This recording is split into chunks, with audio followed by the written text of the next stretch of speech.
Hello students, good morning all of you. देखिए, आज इस वीडियो लेक्चर में मैं एक नए सब्जेक्ट की शुरुआत करने जा रहा हूं और वो नया सब्जेक्ट है राजस्थान का इतिहास। आपके जेएन भर्ती सिलेबस 2020 में तीनों सब्जेक्ट, राजस्थान का ज्योग्राफी, राजस्थान का हिस्ट्री और राजस्थान का कल्चर, तीनों सब्जेक्ट मौजूद हैं और ज्योग्राफी की क्लासेज स्टार्ट हो चुकी हैं। इस वीडियो के साथ हम शुरुआत करने जा रहे हैं राजस्थान का इतिहास। देखो, राजस्थान का इतिहास जो है बेसिकली आपके सिलेबस में, मैं अगर सिलेबस के बारे में आपसे बात करता हूं तो सिलेबस में पहला जो चैप्टर है वो है राजस्थान के इतिहास के स्रोत। देखो, इतिहास के स्रोत जो टॉपिक है, स्रोतों को हम बेसिकली इतिहास पढ़ने से पहले शायद पढ़ना मेरे हिसाब से ठीक नहीं होगा, क्योंकि इतिहास में बहुत सारे सिक्के हैं, इसके अलावा शिलालेख हैं, प्रशस्ति है, बहुत सारे ग्रंथ हैं, वो सारे ऐतिहासिक स्रोत हैं। अब वो ऐतिहासिक स्रोत जब हम मानव का विकास पढ़ेंगे, जब इतिहास पढ़ लेंगे, तभी तो वो ग्रंथ और उनके लिखने वाले या शिलालेख या उनके रचनाकार के बारे में हमें जानकारी प्राप्त होगी। तो वो टॉपिक मेरे हिसाब से सबसे लास्ट में हमें पढ़ना चाहिए। ठीक है, शुरुआत होती है राजस्थान में। दूसरा टॉपिक जो आपके सिलेबस में है वो है राजस्थान की प्रमुख सभ्यताएं एवं जनपद। बहुत ही महत्वपूर्ण सेक्शन है। आपके एग्जाम में लगभग 2 या 3 क्वेश्चन जो है सभ्यताएं एवं जनपद से पूछे जाते हैं। निश्चित रूप से कोई समस्या आपको हिस्ट्री के जो क्वेश्चन आपके आएंगे या सिलेबस जो है, किसी प्रकार की डरने की कोई जरूरत आपको इतिहास से नहीं है। तो देखो, सबसे पहले मैं आपसे बात करता हूं इतिहास शब्द क्या है। सबसे पहले देखो, चूंकि हम इतिहास पढ़ रहे हैं तो इस इतिहास शब्द के बारे में हमें जानना जरूरी है। देखो, इतिहास शब्द की मैं आपसे बात करता हूं। इतिहास शब्द 2 शब्दों से मिलकर बना हुआ है। एक शब्द है इति और दूसरा शब्द है हास। इति का तात्पर्य हम देखते हैं अतीत और हास का तात्पर्य है हासित होना। अतीत का तात्पर्य है पूर्व में और हासित होने का तात्पर्य है घटित होना। देखो, अतीत में या पूर्व में घटित होने वाली घटनाएं, घटित होने वाली घटनाएं। लेकिन हम जानते हैं घटनाएं तो प्रतिपल प्रतिक्षण घटित हो रही हैं। अब प्रतिपल प्रतिक्षण जब घटनाएं घटित हो रही हैं तो फिर कौन सी घटनाएं? सभी घटनाएं नहीं, सभी घटनाएं नहीं, विशेष घटनाएं। अतीत में घटित होने वाली, पूर्व में घटित होने वाली कैसी घटनाएं? विशेष घटनाएं। और देखो, इन विशेष घटनाओं के संदर्भ में भी हम देखते हैं इन विशेष घटनाओं का कैसा वर्णन? क्रमिक वर्णन। क्रमिक वर्णन। अब क्रमिक वर्णन का यहां तात्पर्य क्या है? जैसे देखो, हम मुगल काल देखते हैं। क्या देखते हैं? मुगल वंश की अगर मैं आपसे बात करता हूं तो मुगल वंश में सबसे पहले हम पढ़ते हैं बाबर, पहला शासक। उसके बाद फिर आता है बाबर के बाद कौन? हुमायूं। हुमायूं के बाद हम देखते हैं तो कौन आता है? अकबर आता है। अब देखिए, मान लीजिएगा क्रमिक वर्णन की बात करता हूं तो बिल्कुल सही है, बाबर के बाद हुमायूं, हुमायूं के बाद अकबर को पढ़ना चाहिए। लेकिन ऐसे थोड़ी हो सकता है कि भाई पहले हमने अकबर पढ़ लिया, फिर बाबर पढ़ लिया, फिर हुमायूं पढ़ लिया। ये कोई सिस्टमेटिकली वर्णन थोड़ी होगा।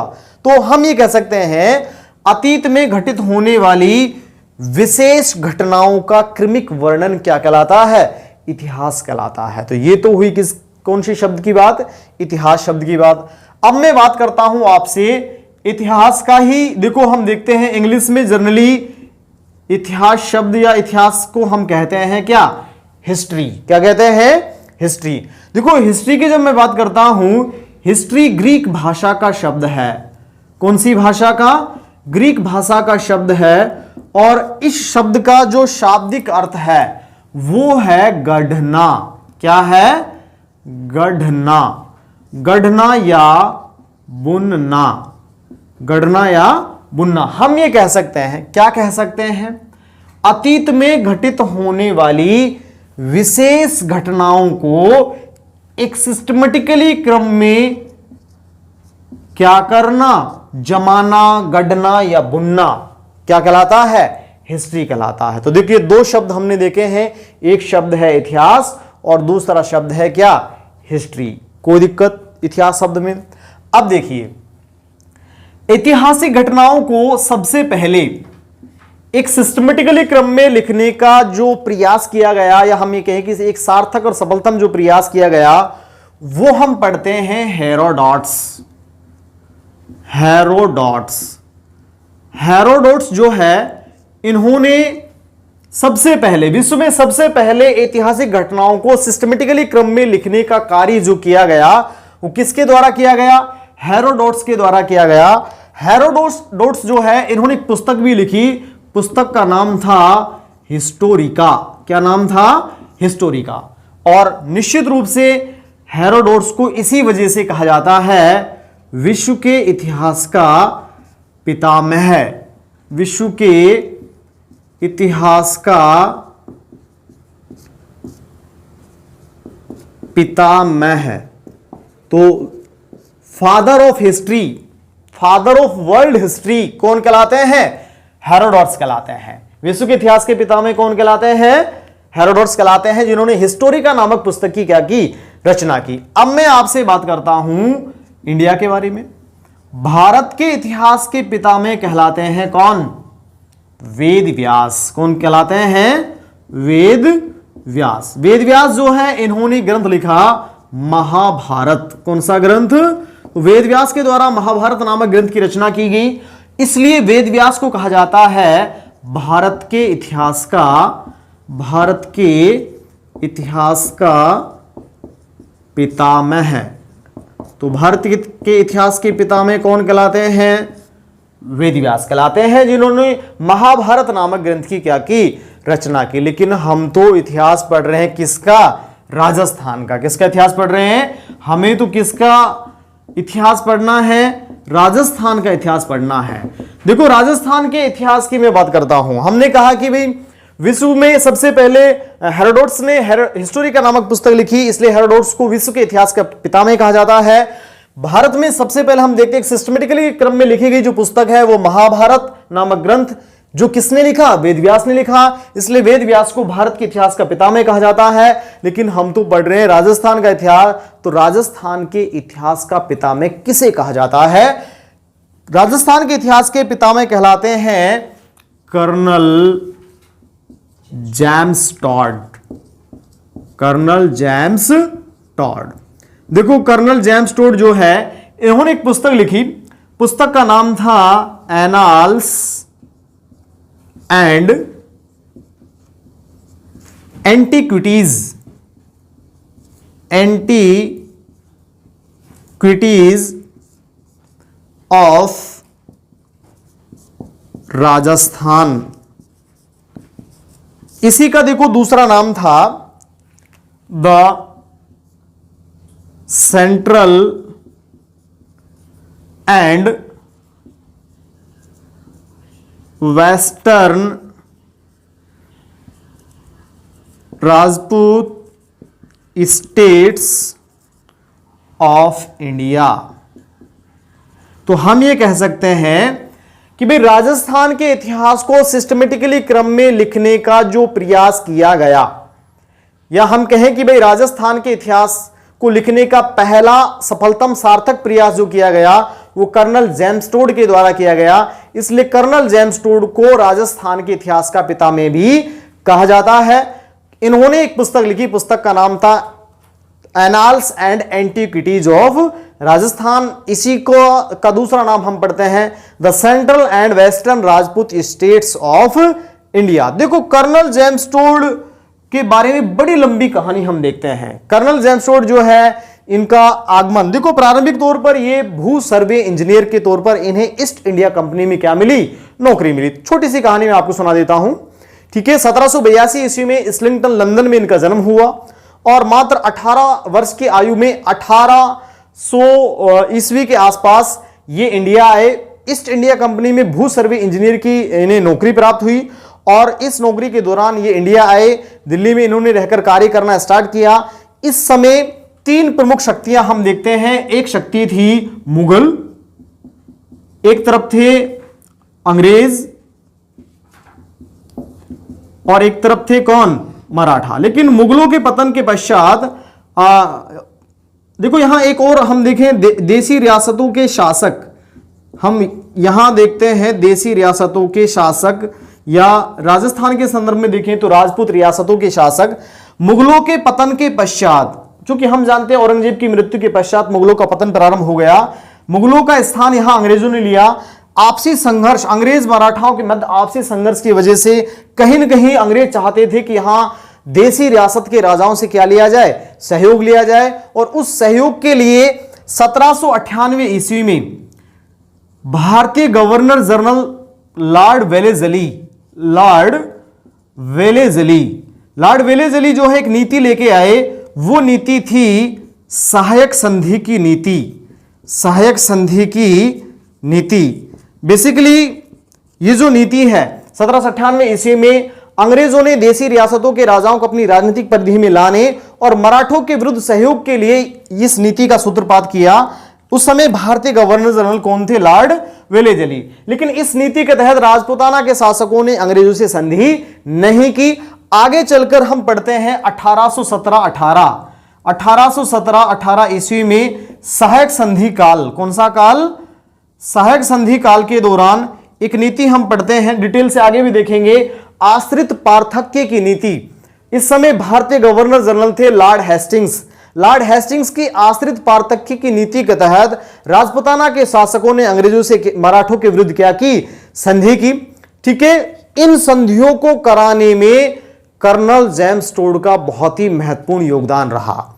ठीक है, जब कर्नल जेम्स टोड का महत्वपूर्ण योगदान रहा तो इनको इनाम के तौर पर, हम ये कहें कि भाई इनको रिवार्ड के तौर पर राजपूताना का पॉलिटिकल एजेंट बनाया गया। क्या बनाया गया, राजपूताना का पॉलिटिकल एजेंट। हम ये कहें कि भाई भूसर्वे इंजीनियर को कहां भेज दिया गया, पॉलिटिकल एजेंट बनाकर राजपूताना में भेज दिया गया।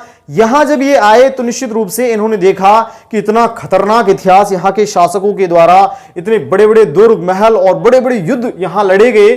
ठीक है, तो इन सारी घटनाओं से काफी प्रभावित हुए। और चूंकि जब यहां राजनीतिक परिधि के को, या हम ये कहें कि भाई जब यहां अंग्रेजों का आगमन ही हो चुका था तो ये मराठाओं से जो संघर्ष था, ये संघर्ष समाप्त हो गया। उस परिस्थिति में देखो कर्नल जेम्स टोड जो है ये मेवाड़ के पॉलिटिकल एजेंट बनकर यहां आए और निश्चित रूप से यहां आकर के इन्होंने अपने जो राजकार्य थे उनको करते थे। लेकिन धीरे धीरे इन्होंने सोचा कि भाई क्यों ना यहां के इतिहास से काफी प्रभावित हुए, राजा महाराजाओं के इतिहास से, तो उन्होंने सोचा कि क्या कोई सिस्टमेटिकली ऐसी कोई पुस्तक नहीं है जिसके माध्यम से मैं पूरा इतिहास पढ़ सकूं। तो पता लगा कि किसी ने भी आज तक राजपूताना के इतिहास को एक सिस्टमेटिकली क्रम में नहीं लिखा। तो कर्नल जेम्स टोड ने सोचा कि क्यों ना ये कार्य किया जाए। तो क्या करते थे, शाम के समय में अपना घोड़ा लेकर के अपने साथ अपना ट्रांसलेटर, यति ज्ञानचंद्र उनका नाम था, उनको लेकर के वो रात्रि चौपालों पर जाया करते थे और राजा महाराजाओं की कहानियां सुनकर उनको नोटेड किया करते थे। इसके अलावा बहुत सारे मंदिर, बहुत सारे शिलालेख आगे हम पढ़ेंगे इतिहास में, जिसे बारडोली का शिव मंदिर चित्तौड़गढ़ में, उसकी खोज कर्नल जेम्स टोड ने की। ऐसे ही मान मोरिये का शिलालेख, उसकी खोज भी कर्नल जेम्स टोड ने की।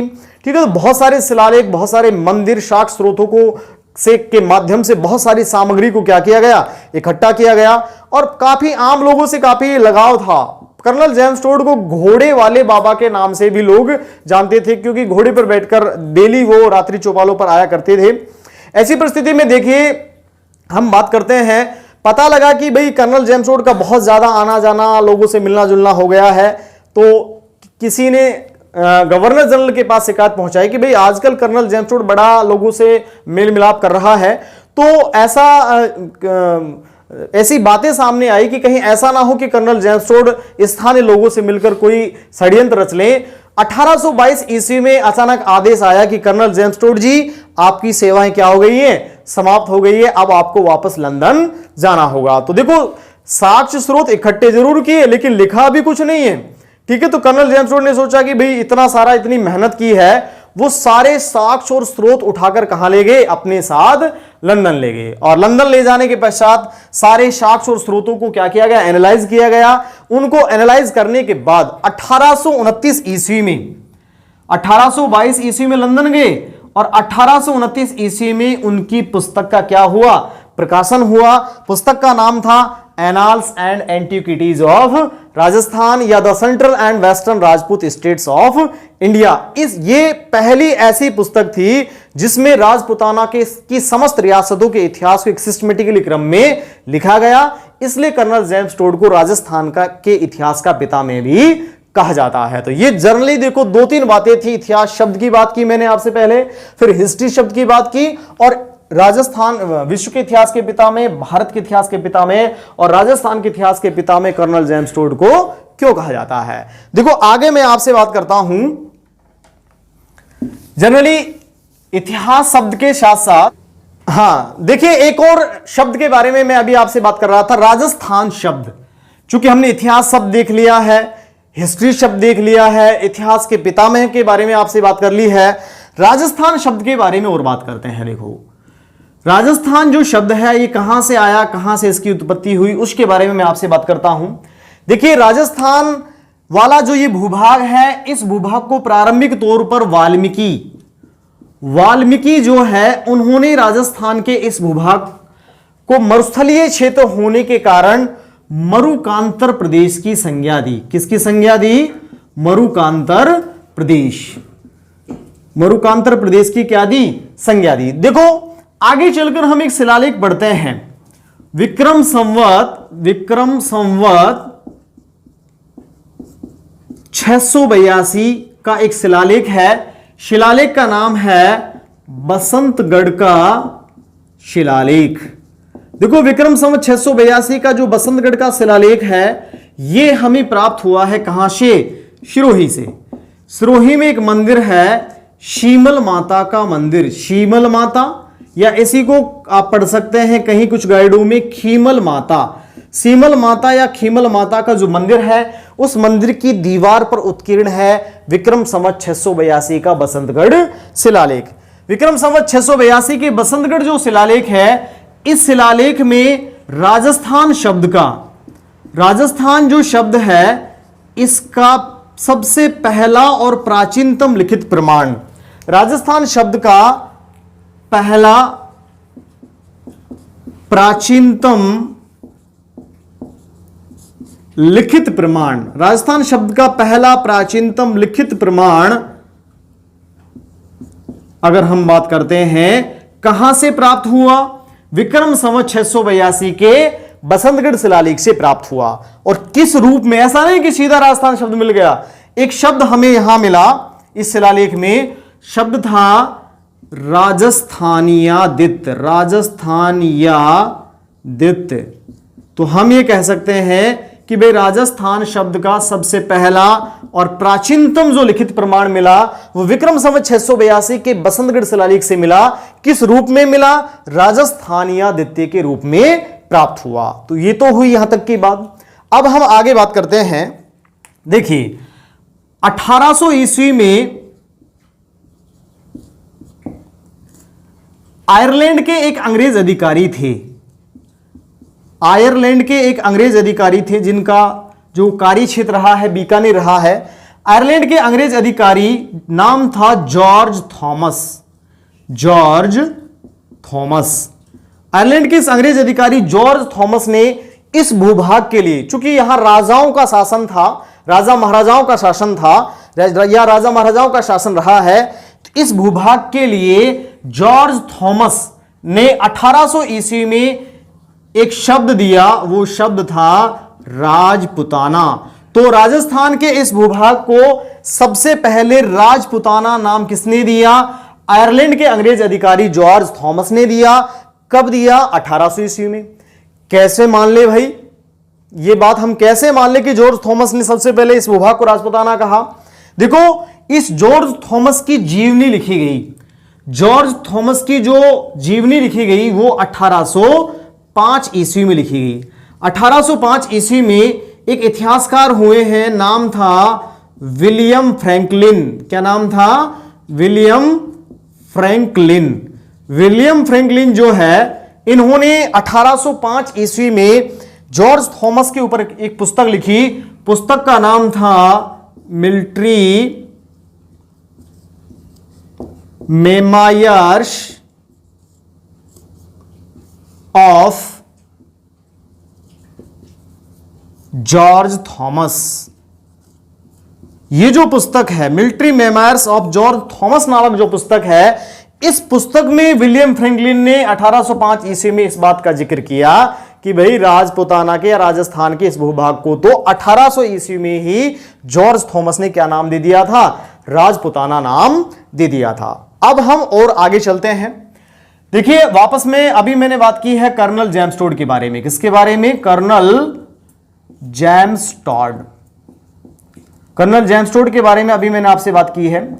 देखो कर्नल जेम्स टोड जो है बेसिकली राजस्थान के इतिहास के पितामह रहे हैं, अभी मैंने आपसे बात की है। और इन्होंने एक पुस्तक भी लिखी है, उसका जिक्र भी मैंने किया था। पुस्तक का नाम है annals and antiquities of Rajasthan, या इसी को हमने एक और नाम दिया था, दूसरा नाम था the central and western, the central and western Rajput states of India. ये जो पुस्तक है बेसिकली, इस पुस्तक में मैंने कहा कि इसका प्रकाशन कब हुआ? 1829 ईस्वी में हुआ। और इस पुस्तक में कर्नल जेम्स टोड ने राजपुताना के इस भूभाग को सबसे पहले कहा रायथान। क्या नाम दिया? रायथान। इसको कहा रजवाड़ा और इसको नाम दिया राजस्थान। क्या नाम दिया? राजस्थान। राजाओं का शासन क्षेत्र राजस्थान। तो ठीक है, देखो राजस्थान शब्द जो सबसे पहले दिया वो किसने दिया? कर्नल जेम्स टोड ने अपनी पुस्तक annals and antiquities of Rajasthan में इसका जिक्र किया। ठीक है, तो 1829 ईस्वी में कर्नल जेम्स टोड, जिसे राजस्थान के इतिहास का पितामह कहा जाता है, उन्होंने इस भूभाग के लिए रायथान, रजवाड़ा और राजस्थान शब्दों का क्या किया? प्रयोग किया। देखो यहां से एक क्वेश्चन और पेपर में बनता है। संवैधानिक तौर पर, कॉन्स्टिट्यूशनल दृष्टि से देखा जाए या संवैधानिक तौर पर अगर देखा जाए, पूछा गया पेपर में कि राजपुताना के इस भूभाग को संवैधानिक तौर पर पहली बार राजस्थान जो नाम दिया गया, संवैधानिक तौर पर पहली बार जो राजस्थान नाम दिया गया वो कब दिया गया? तो संवैधानिक तौर पर राजपुताना के इस भूभाग को पहली बार जो राजस्थान नाम दिया गया वो दिया गया 26 जनवरी 1950। 26 जनवरी 1950 को संवैधानिक तौर पर राजपुताना के इस भूभाग को क्या नाम दिया गया? राजस्थान नाम दिया गया। तो देखो ये पूरा एक शब्द था राजस्थान शब्द। कौन सा शब्द? और इस राजस्थान शब्द के बारे में हमने यहां से वाल्मीकि से शुरुआत करते हुए और आगे चलते हुए लास्टली हम कह सकते हैं कि हमने बात की है आपसे कौन सा शब्द? राजस्थान शब्द। तो ये तो हुई किसकी बात? राजस्थान शब्द की बात। देखो हमने इतिहास शब्द के बारे में बात की, हिस्ट्री शब्द के बारे में बात की, इतिहास के पितामह के जो थे उनके बारे में बात की, राजस्थान शब्द के बारे में बात की, कहां से आया। एक और महत्वपूर्ण क्वेश्चन यहां आपके दिमाग में एक डाउट आ रहा होगा, यहां मैंने एक लाइन लिखी है विक्रम संवत 682। ये क्या बीमारी है भाई? विक्रम संवत 682 का मतलब है क्या? क्या 682 ईस्वी है? तो इन सारी बातों को समझने के लिए एक और मैं आपसे इसी चैप्टर में आगे बात कर रहा हूं, इन संवतों के बारे में। हम ये कह सकते हैं कि भारत में प्रचलित प्रमुख संवत कौन कौन से हैं उनके बारे, क्योंकि इतिहास को पढ़ने के लिए इन संवतों को जानना भी जरूरी है, क्योंकि आगे फिर हमें बड़ी परेशानी होगी, बार बार तिथियां आएंगी। तो अगला जो मैं आपसे बात कर रहा हूं वो है भारत में प्रचलित प्रमुख हाँ देखिए संवतों के बारे में हम बात करते हैं आपसे, बहुत ही महत्वपूर्ण है। यहां से भी क्वेश्चन पेपर में कई बार पूछ लिए जाते हैं। देखो आपसे पूछा जाए भाई वर्तमान में, सबसे पहले हम कहते हैं कि भाई वर्तमान में जो सन चल रहा है, हम कहते हैं कि भाई ईस्वी जो चल रहा है वो क्या चल रहा है। वर्तमान में ईस्वी चल रहा है कितना? 2020। देखो ईस्वी जो है, ईस्वी जो संवत है, मैं यहां लिख देता हूं क्या? ईस्वी संवत। कौन सा संवत? ईस्वी संवत। ईस्वी जो है इसकी शुरुआत यहां से मानी गई, 1 से हुई, और 1 से चलकर हम कितना चल चुके हैं 2020। देखो ईस्वी की शुरुआत हम जानते हैं यीशु मसीह, यीशु मसीह जो है, यीशु मसीह के जन्म दिवस के उपलक्ष्य पर हम कह सकते हैं जर्मनी के शासक, जर्मनी के शासक कौन हुए? जर्मनी के शासक चार्ल्स त्रत, चार्ल्स त्रत। जर्मनी के शासक चार्ल्स त्रत ने यीशु मसीह के जन्म के उपलक्ष्य में ईसवी संवत की क्या की? शुरुआत की। और हम ईसवी चल चुके हैं कितना? 2020। लेकिन ईसवी संवत की शुरुआत होने से पहले, कितने दिन पहले? ईसवी संवत की शुरुआत से 57 वर्ष पहले। कितने वर्ष पहले? ईसवी संवत की शुरुआत से 57 वर्ष पहले एक संवत और स्टार्ट हो चुका था। वो संवत है कौन सा? विक्रम संवत। कौन सा संवत? विक्रम संवत।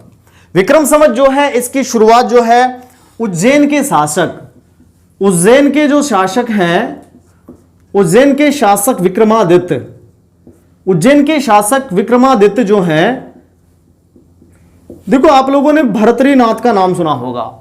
उज्जैन के राजा हुए हैं राजा भर्तृ, और राजा भर्तृ के भाई थे कौन?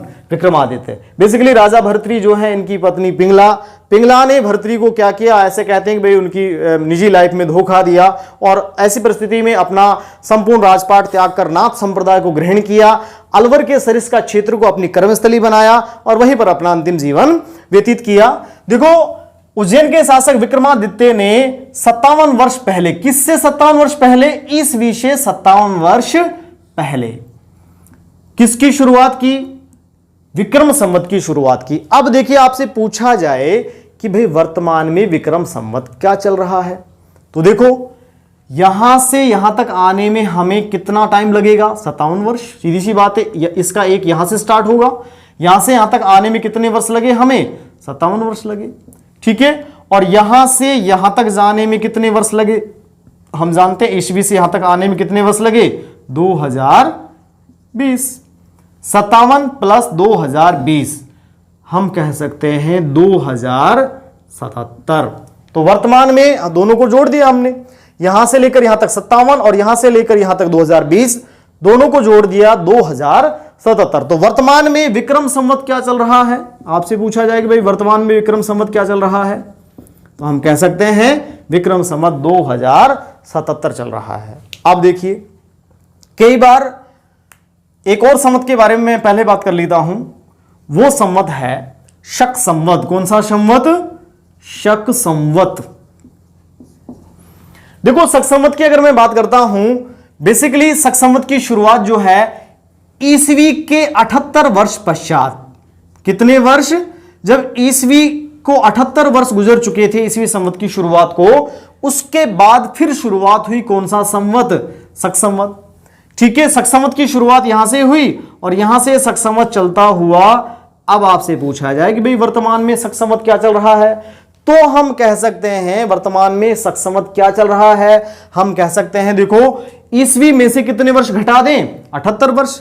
तो ईसवी में से जब हम 78 वर्ष क्या करेंगे?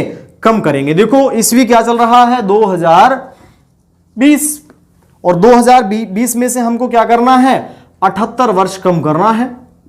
78 वर्ष कम करेंगे तो देखो यहां हम बात करें आपसे 1942, 1942। तो आपसे पूछा जाए कि भाई वर्तमान में शक संवत क्या चल रहा है? 1942 चल रहा है। अब देखो क्वेश्चन पेपर में कैसे पूछा जाता है, वर्तमान में शक संवत 1942 चल रहा है, ईसवी क्या होगा? तो सीधी सी बात है, शक संवत 1942 चल रहा है और ईसवी पूछ रहा है, तो कितने वर्ष और जोड़ देंगे? 78 वर्ष और जोड़ देंगे, तो क्या हो जाएगा? 2020 हो जाएगा। या ऐसे पूछा जाए कि भाई वर्तमान में शक संवत 1942 चल रहा है, विक्रम संवत क्या होगा? तो देखो शक संवत 1942 से तो पहले हमें ईसवी पे जाना होगा, ईसवी पे जाएंगे तो 78 वर्ष जोड़ देंगे, कितना हो जाएगा? 2020। और फिर हम चूंकि हम शक संवत पूछ रहा, विक्रम संवत पूछ रहा है, तो 57 वर्ष और जोड़ देंगे। तो ओवरऑल हम जब 2020 में 57 वर्ष और जोड़ेंगे तो निकल के आएगा 2077। इस प्रकार से क्वेश्चन भी पेपर में पूछे गए हैं। देखो शक संवत जो है इसकी शुरुआत कुषाण शासक, कुषाण शासक हुए कनिष्क। कुषाण शासक कनिष्क जो है, इनके द्वारा किसकी शुरुआत की गई? शक संवत की शुरुआत की गई। डिटेल से मैंने आपसे इसके बारे में चर्चा की है। एक और लास्ट संवत और मैं डिस्कस करने जा रहा हूं आपसे, वो है हिजरी संवत। कौन सा संवत? हिजरी संवत। देखो हिजरी संवत जो है, इसकी शुरुआत ईसवी के 622 वर्ष गुजर जाने के पश्चात, कितने वर्ष? 622। 622 ईस्वी में हजरत पैगंबर मोहम्मद साहब, हजरत पैगंबर मोहम्मद साहब जो है, इनके द्वारा मक्का से मदीना की क्या की गई? यात्रा की गई। और मक्का से मदीना की ये जो यात्रा है, इस यात्रा के उपलक्ष्य में 622 ईस्वी में शुरुआत हुई। कौन सा संवत? हिजरी संवत। अब आपसे पूछा जाए कि भाई वर्तमान में हिजरी संवत क्या होगा, तो आप क्या करेंगे? 2020 में से क्या कम कर देंगे? 622 कम कर देंगे। 2020 में से कितने कम कर देंगे? 622। देखो हम यहां कम करके देखते हैं, निकल के आता है 1398। तो हिसाब से तो हमारा हिजरी संवत क्या चलना चाहिए? 1398 चलना चाहिए, लेकिन 1398 नहीं चल रहा। क्यों? बाकी संवतों में तो कोई दिक्कत ही नहीं थी, सीधा घटाया आंसर आ गया। यहां 1398 आंसर नहीं आएगा। क्यों नहीं आएगा भाई? देखिए उसका रीजन क्या है। विक्रम संवत में वर्ष 365 से 1/4 दिन का होता है, ईस्वी में भी 365 से 1/4 दिन का होता है, और शक संवत में भी 365 से 1/4 दिन का होता है। तो यहां सीधा घटाने से आंसर आ रहा है। लेकिन हिजरी संवत में वर्ष 365 सही 1/4 दिन का नहीं होता है। हिजरी संवत जो है, इसमें वर्ष जो है 365 दिन का ना होकर 354 या 355 दिन का होता है। ठीक है, अरेबिक कैलेंडर इसको हम बोलते हैं। अरेबिक जो कैलेंडर है उसमें वर्ष जो है 365 दिन का ना होकर 354 या 355 दिन का होता है। अब देखिए प्रतिवर्ष 2020 वर्ष गुजर चुके हैं, प्रतिवर्ष 10-10 दिन का डिफरेंस क्रिएट होता है। और ये 10-10 दिन का डिफरेंस क्रिएट होता होता इतना डिफरेंस क्रिएट हो जाता है कि हम सीधा, नेचुरल सी बात है, जब भाई वर्ष में यहां 365 दिन है, यहां 354 दिन है, तो ये 10 दिन का डिफरेंस क्रिएट होने से सीधा घटाकर आंसर नहीं निकलता है। तो देखो सीधा घटाते हैं 1398 आता है, लेकिन यहां तो वर्ष छोटा है, इसलिए डिजिट ज्यादा आना चाहिए। तो वर्तमान में जो हिजरी संवत चल रहा है वो 1442 चल रहा है, क्योंकि लगभग 44 वर्ष का डिफरेंस ये 10-10 दिन से 2020 वर्ष में क्रिएट हो जाता है। और उन दिनों में हम 365 का भाग लगाते हैं और उनको टोटल करते हैं तो 1442 आता है। तो हिजरी संवत क्या चल रहा है? 1442। तो इस प्रकार से देखिए, ये मैंने आपसे किसके बारे में बात की? संवतों के बारे में बात की। यहां से मैंने कहा कई बार शक संवत दे देता है, ईस्वी पूछ लेता है, ईस्वी दे देता है, विक्रम संवत पूछ लेता है। देखो यहां एक कंफ्यूजन जनरली स्टूडेंट्स के बीच में रहता है। इन सारे संवतों को पढ़ने के बाद मैं एक बात और समझा दूंगा, क्योंकि इतिहास पढ़ेंगे बार बार ऐसी तिथियां आएंगी जिनसे आप बार बार कंफ्यूज होंगे। सही मायने में उन तिथियों के कंफ्यूजन को दूर करने के लिए ही हमने संवत टॉपिक पढ़ा है। कंफ्यूजन क्या रहेगा? जैसे मैं आपको लिखाऊंगा, एक सभ्यता पढ़ा दूंगा कालीबंगा। अब कालीबंगा सभ्यता जो है, इसका समय 2300 से 1750 ईसा पूर्व है। ईसा पूर्व का तात्पर्य, इसको हम बीसी भी लिखते हैं। बीसी का तात्पर्य है बिफोर क्राइस्ट, मतलब यीशु मसीह के जन्म से पहले। अब देखिए यीशु मसीह का जन्म यहां हुआ। अब यीशु मसीह के जन्म से पहले कितने वर्ष पहले? 2300 वर्ष पहले। यीशु मसीह के जन्म के 2300 वर्ष पहले, तो ईसा पूर्व 2300 हुआ। अब 2300 से 2200, 2200 से 2000, 1700, ऐसे 2000 के बाद 1900, 1800, फिर यहां आएगा क्या? 1750। तो जैसे घटते घटते घटते हम वापस फिर देखो यहां हम कह सकते हैं 57 ईसा पूर्व।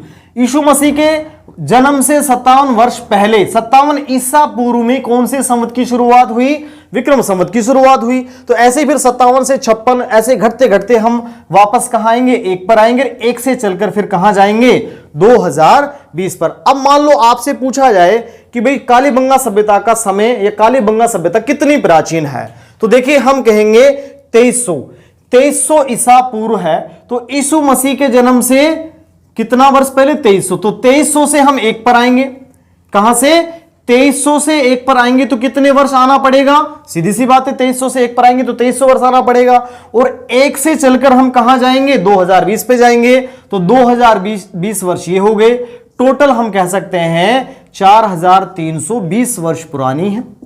ठीक है, या तो हम ये बोल दें कि भाई 2300 ईसा पूर्व का समय है, या फिर हम ये बोल दें कि कितने वर्ष पुरानी है? 4320 वर्ष पुरानी है। तो देखो ईसा पूर्व से, या हम कहें कि ईसवी या यीशु मसीह के जन्म से पहले का जो समय है या पहले का जो इतिहास है, उसका समय हमेशा हम उल्टा लिखेंगे, क्योंकि हमें ऐतिहासिक दृष्टिकोण से धीरे धीरे बढ़ते हुए वर्तमान में आना है। ठीक है, अगर हम वर्तमान से इतिहास में जाएंगे तो सीधी सी बातें लिख देंगे, सीधा लिख देंगे, लेकिन चूंकि यीशु मसीह के जन्म से पहले हम प्राचीन समय से वर्तमान में समय में आएंगे, इसलिए हम इस समय को, यीशु मसीह के जन्म से पहले के समय को हमेशा इस प्रकार से उल्टा लिखते हैं। यह समस्या बार बार आती, इसलिए मैंने इसको क्लियर कर दिया है। तो देखो आज की क्लास में मैं सिर्फ इतना ही आपसे डिस्कशन करने जा रहा हूं, और नेक्स्ट क्लास में, अभी मैंने इतिहास की शुरुआत नहीं की है। पहले इतिहास को समझने से, पढ़ने से पहले ये 2-3 बातें समझना बहुत जरूरी था।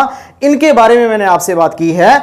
आगे चलकर नेक्स्ट वीडियो क्लास में मैं आपके लिए लेके आऊंगा कि इतिहास कहां से शुरू होता है, कैसे शुरू होता है। सीधा कालीबंगा, सीधा गणेश्वर सभ्यताएं पढ़ना इतिहास की शुरुआत नहीं है। जिस दिन से मानव की उत्पत्ति हुई उसी दिन से मानव इतिहास की शुरुआत हो जाती है। वो एक अलग बात है कि अलग अलग समय का इतिहास हमें लिखित रूप में मिला या लिखित साक्ष्य हमें प्राप्त नहीं हुए, तो कोई प्रमाण नहीं मिले। ठीक है, तो वो सारी बातें हम नेक्स्ट वीडियो क्लास में आपसे बात करेंगे, और ये भी आपको बताएंगे कि इतिहास की शुरुआत या इतिहास को पढ़ने की शुरुआत कहां से की जाती है। सीधा कालीबंगा, गणेश्वर, आहट सभ्यताएं पढ़ने से इतिहास की शुरुआत नहीं होती है। धन्यवाद।